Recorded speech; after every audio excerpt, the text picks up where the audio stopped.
dear students, welcome and let us discuss about the module 18 of unit 2 of our Heckscher-Ohlin models discussion. Today we are going to discuss on factor intensity and the factor intensity reversal. The basic premise of the Heckscher-Ohlin model was built on the assumption of strong unreversible factor intensity assumption. Now what was that assumption?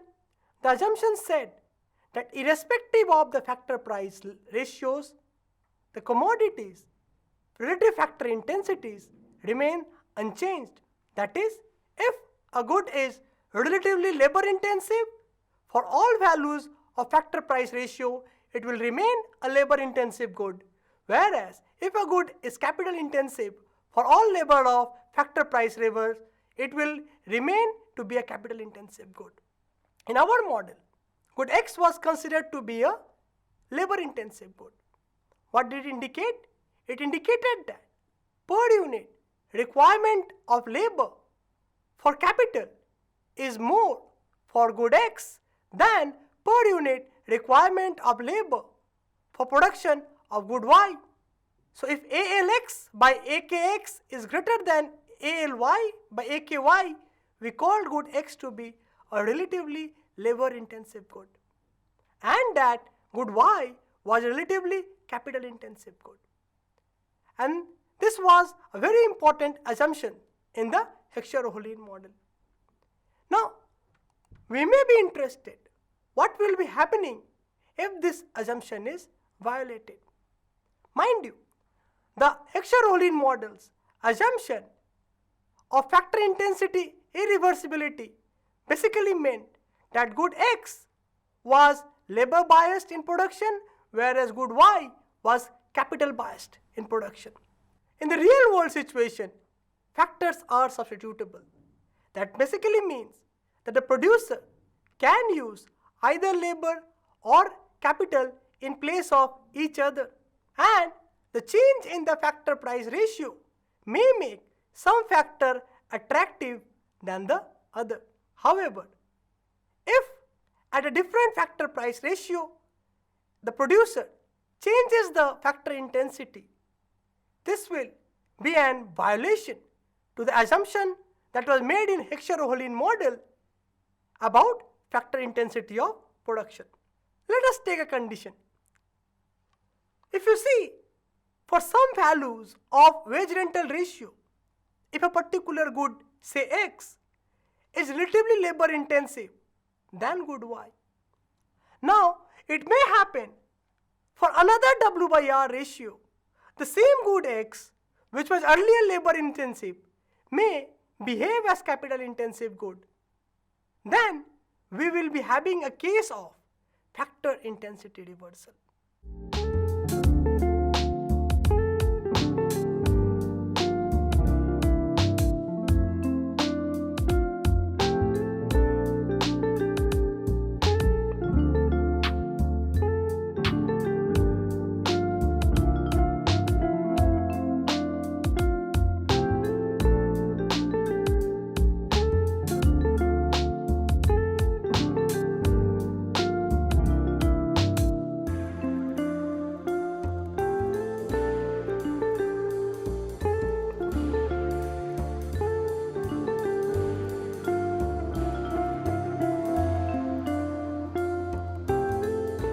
What will be the impact of factor intensity reversal on the outcome of the Heckscher-Ohlin model is an important discussion in our lecture. Let's look into this diagram. We have considered a case of single factor intensity reversal for understanding. Y and Y dash represents an isoquant for production of good X, whereas X dash represents the unit isoquant for production of good X. Both the isoquants are intersecting at point N. Please observe that at the point below N, good X is relatively labor intensive in production and good Y is relatively capital intensive in production. That's because good X is using relatively more labor compared to good Y, say for this particular point P1. However, if we look at any point to the left of N, we observe that good Y is now using relatively more labor compared to good X. So good Y has now become relatively more labor intensive. So for the point N, you can observe that the factor intensity for production of both good X and Y is same. That is, to the right of N, we have a different factor intensity for goods, and to the left of N, we have different factor intensities. So there is a factor intensity reversal. So in this case, we had considered a single factor of production, and we have considered a single factor intensity reversal. Earlier, commodity X was considered to be an labor intensive good, and for a price ratio Wn, we can observe that the factor intensity begins to change. Now, to the right of W by N, we observe that we have X as relatively more abundant, and to the left of W by N, we observe good Y is relatively more intensive. And at intersection, as I discussed, we have intensity of both the goods. With the previous module, if you remember, we had drawn the P prime curve, which indicated the change in relative prices of good to the change in factor prices, which was denoted by rho x minus rho y divided by W by R into rho y plus 1 whole square into C. And we had found earlier that the commodity price ratio was an increasing function of factor price ratios only when rho x was greater than rho y, which basically indicated that if good X was relatively labor intensive than good Y, we would have a rising P prime curve. Whereas if good X was capital intensive good, we would be having a decreasing function of Px by Py with respect to W by R. And if rho x is equal to rho y, good X would be as labor intensive as good Y. Accordingly, we can draw the PP curve in this case too. Now you will see that it will be an upward sloping curve if W by R lies between 0 and Wn. That is when good X is labor intensive. However, the same PP curve will become backward bending if W by R is greater than Wn. That is when good X is behaving as capital intensive good. And the curve will be vertical when W by R is equal to Wn. We can observe this from the diagram. Initially, PP prime curve is upward sloping till it reaches Wn. Then it is vertical at point K, and then the PP prime curve is backward bending. This is due to the change in factor intensity. Due to this single factor intensity reversal, the PP prime curve loses its monotonicity. Now the question that comes up, what will be the consequence of this loss of monotonicity of PP prime curve? First, the one-to-one correspondence between the relative commodity price and the relative factor price have been lost. Given a commodity price ratio, we will be having two factor prices.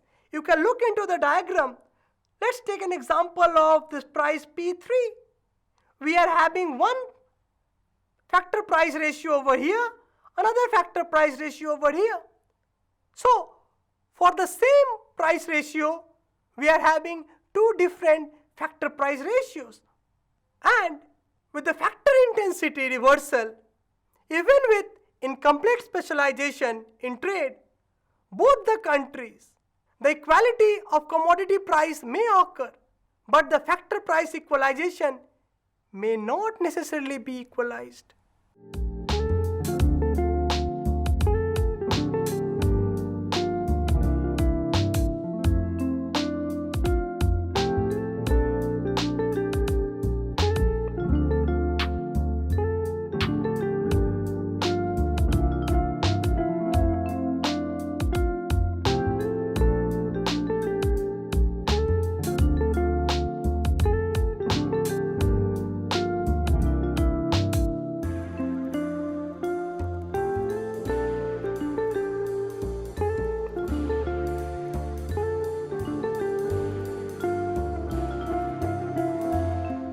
This problem that is created by the factor intensity reversal. Now we take into account the three cases. Case A. In the first case, we are going to discuss what will happen if the factor endowment of both the country is either larger or smaller than OM. Look into the diagram. OM is the point where the factor intensity reversal takes place. So if the country are lying to the right or to the left in terms of factor endowment, how is that going to impact?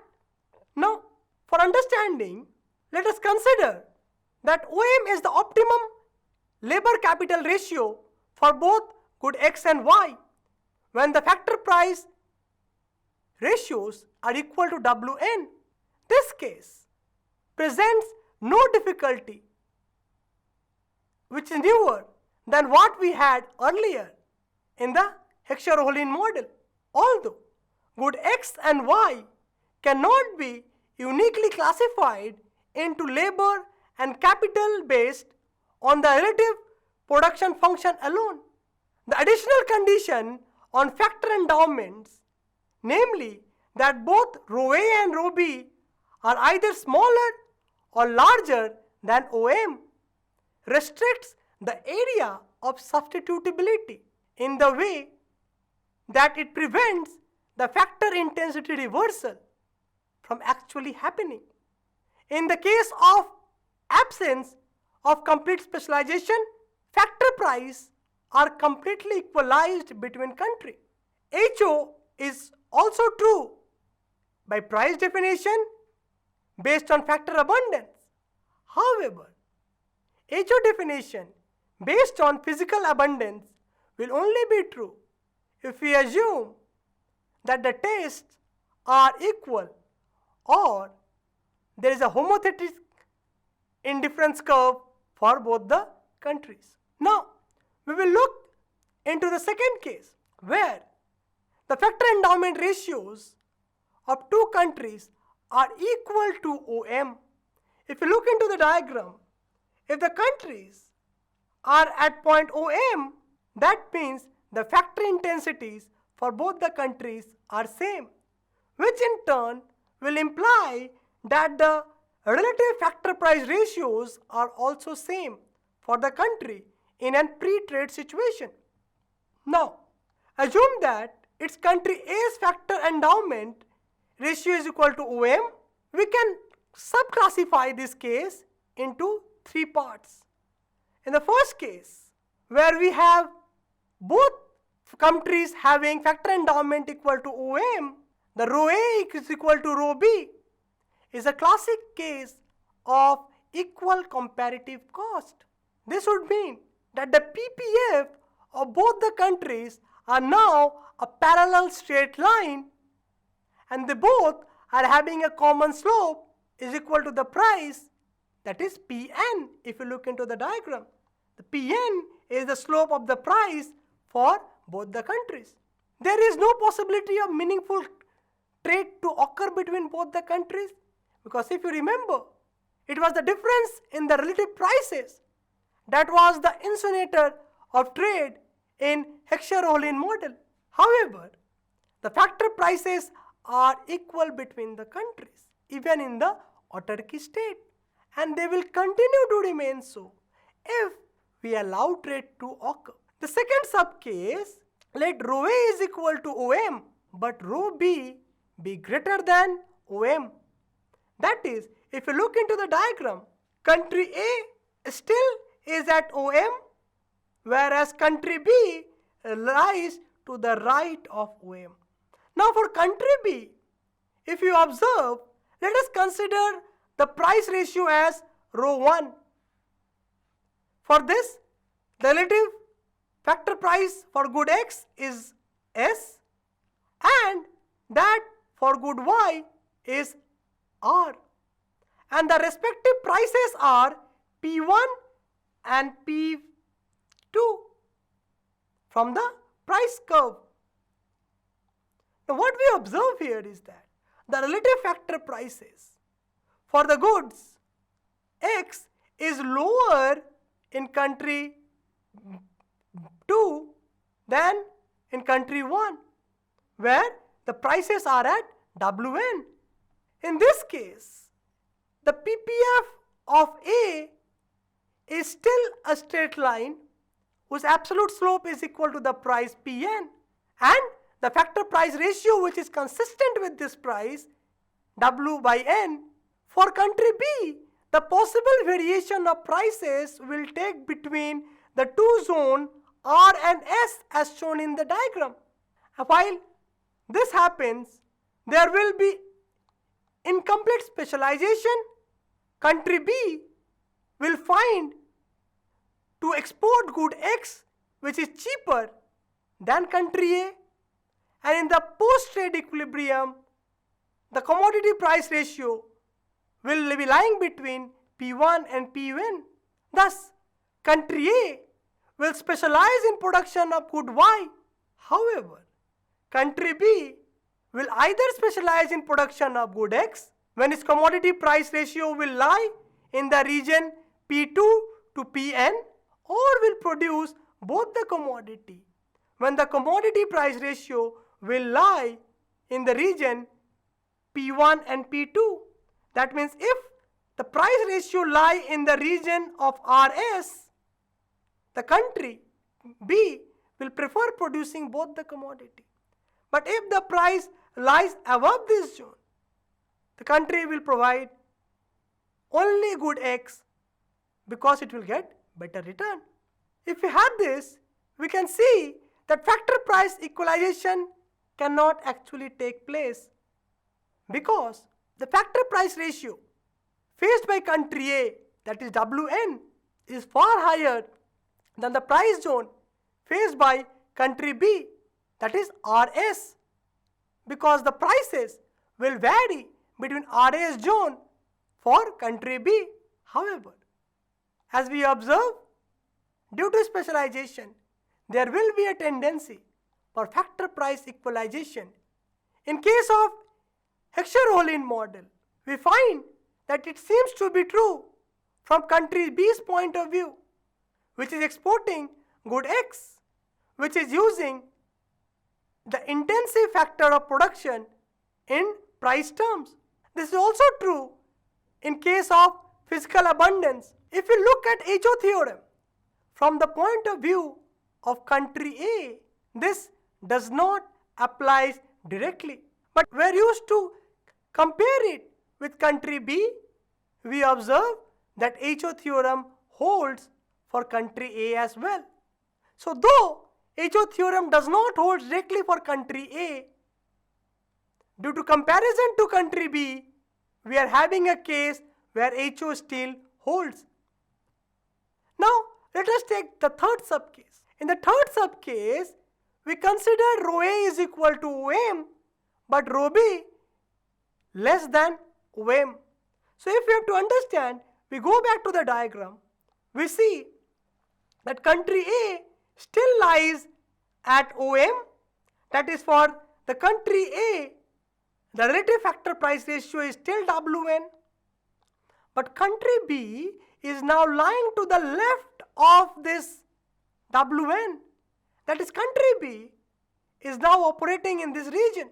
Now let's suppose the relative factor ratios in country B is rho 2, for example. In that case, the factor prices will be R and S prime for country B.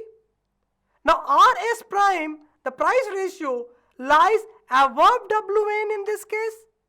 So what we have is, just like the preceding case, at autarkic equilibrium, X is relatively cheaper in country B than country A.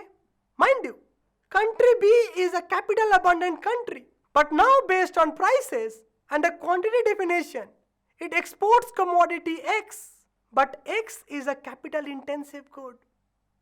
Hence, Ajo theorem again is correct, subject to qualification in comparison to country A.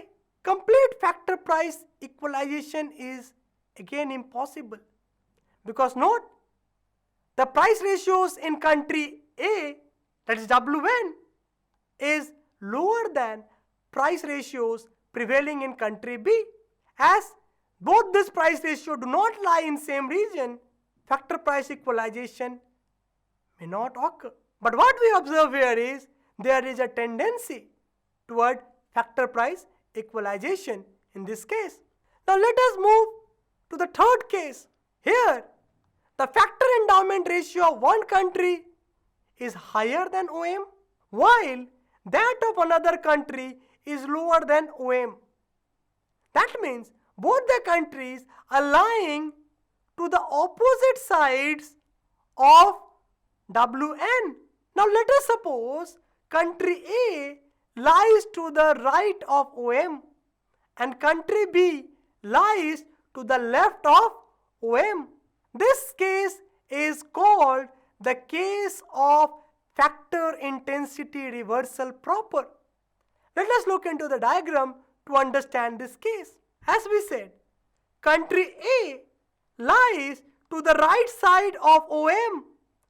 That is, this is the zone for working of country A, whereas country B is operating to the left of this zone.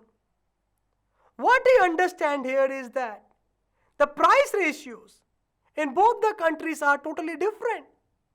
While country A is operating in the zone RS, country B is operating in the price zone, say this particular R prime S prime. Now, what will be the impact of this on trade?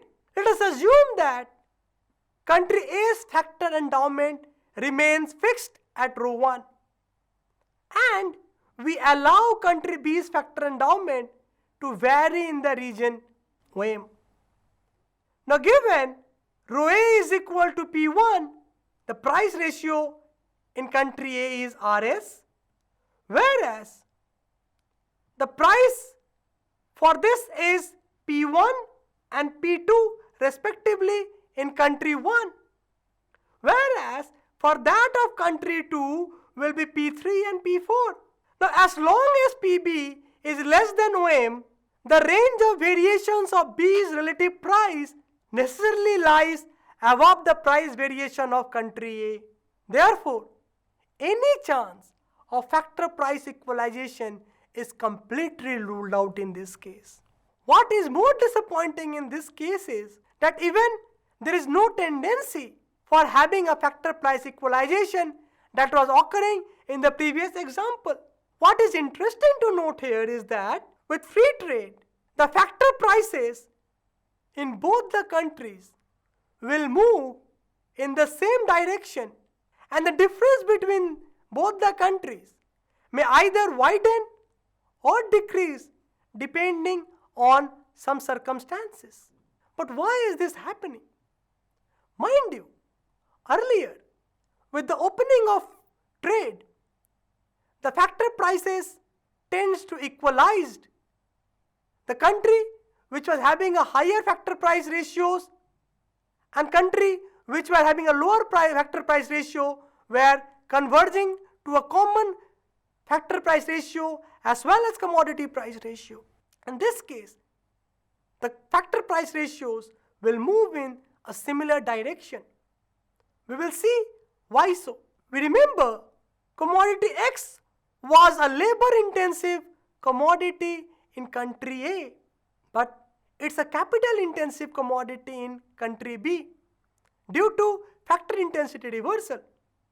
Therefore, country A exports X and country B exports good Y. The factor price ratio is W by R, which will tend to rise because now both the countries are exporting a relatively labor-intensive commodity. On the other hand, if A exports Y and B exports X, the factor price ratio, that is W by R, will fall in both the country because both the countries will then be exporting their relatively capital-intensive commodity. Under such circumstances, the disparity between the factor prices will expand or contract depending on the rate of change in factor price ratios. In the present case, country A is classified as labor abundant country and country B is classified as capital abundant country. From the point of view of both price and fiscal definition of Heckscher-Ohlin models, factor abundance. Notice, this conclusion will hold irrespective of if there is any differences in taste between country. However, because commodity X is labor intensive to countries B's good Y, the Acho theorem cannot possibly be correct to point out in the case of factor intensity reversal, because the Acho theorem points out that a country will be exporting that good in which it uses its more abundant factor intensively. But here we observe that a country with factor intensity reversal might end up exporting the commodity where it is using its scarce factor and thus violating the basic premise of the Heckscher-Ohlin model. So students, in this module, we learned what is the importance of the assumption of factor intensity and what will happen if the assumption of a strong factor intensity breaks down and there is a factor intensity reversal. If factor intensity reversal occurs, we may have different situations where factor price equalization may or may not occur. In most stringent case, the Heckscher-Ohlin theorem may actually break down. Thank you everyone.